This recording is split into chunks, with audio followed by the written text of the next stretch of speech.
नमस्कार दोस्तों। आज लोकसभा का सत्र शुरू हुआ।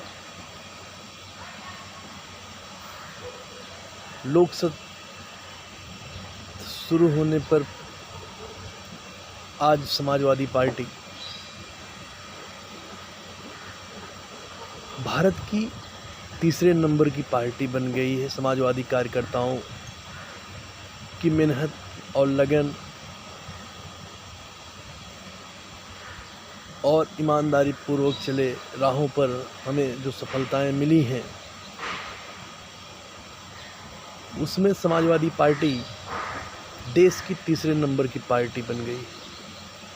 अब हमें 2027 चुनाव के लिए तैयारी शुरू कर देनी चाहिए। विधानसभा वाइज जिस विधानसभा सीटों पर समाजवादी पार्टी चुनाव हारी है, उस पर क्या कमियां रह गई, उस पर विचार करने की ज़रूरत है। समाजवादी पार्टी के नेताओं को भी, कार्यकर्ताओं को भी और ग्रामीण क्षेत्रों पर खासकर ध्यान देने की ज़रूरत है, जहां हम विधानसभा चुनाव हारे हैं। इस लोकसभा चुनाव में जहां तक विधानसभा की बातें हैं, तहां तक समाजवादी पार्टी लगभग 244 सीटों पर आगे चल रही थी। 244 सीटों पर आगे चलने का मतलब ये नहीं है कि हम 244 सीटों पर छोड़ दें। हमें चीज़ों को छोड़ना नहीं, हमें चीज़ों को और मजबूती से पकड़ने की ज़रूरत है। जैसे अभी 2-3 ज़िले गोरखपुर, देवरिया और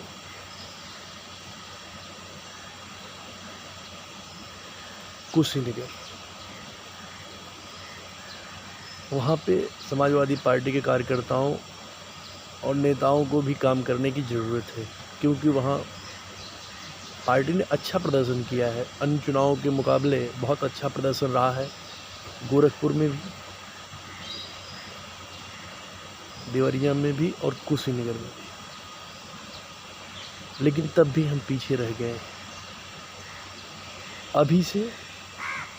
और जैसे समाजवादी पार्टी की प्रत्याशी काजल निषाद जी लगातार चुनाव के दूसरे दिन से ही सक्रिय हो गई हैं, उसी प्रकार से हर नेता, हर कार्यकर्ताओं को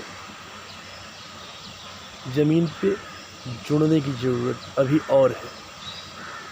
बेशक हमारा प्रदर्शन बहुत अच्छा रहा है। समाजवादी पार्टी ने अब तक के चुनाव में सबसे अच्छा प्रदर्शन किया, लेकिन समाजवादी पार्टी के पास सबसे ज़्यादा ग्राम सभा प्रधान है, सबसे ज़्यादा जिला पंचायत आज भी समाजवादी पार्टी के पास है। उसके बावजूद भी हम चुनाव हार रहे हैं कई सीटों पर। उन सीटों पर लड़ने वाले प्रत्याशी, जो भी लड़ने वाले लोग हों, वो तो मेहनत करेंगे ही, स्वाभाविक है। लेकिन सबसे ज़्यादा समाजवादी पार्टी से ताल्लुक़ रखने वाले ग्राम प्रधान और जिला परिषदों को भी पार्टी को मजबूत करने के लिए और काम करने की ज़रूरत है, क्योंकि चुनाव होने के बाद जो चीज़ें निकल कर सामने आई हैं, बेशक 2027 में समाजवादी पार्टी की सरकार बनेगी, लेकिन ओवर कॉन्फिडेंस के साथ नहीं। सामान्य बातें करने की ज़रूरत पड़ेगी। जैसे बुंदेलखंड की बात, अच्छा प्रदर्शन रहा है। बुंदेलखंड के क्षेत्र में समाजवादी पार्टी का अच्छा प्रदर्शन रहा है।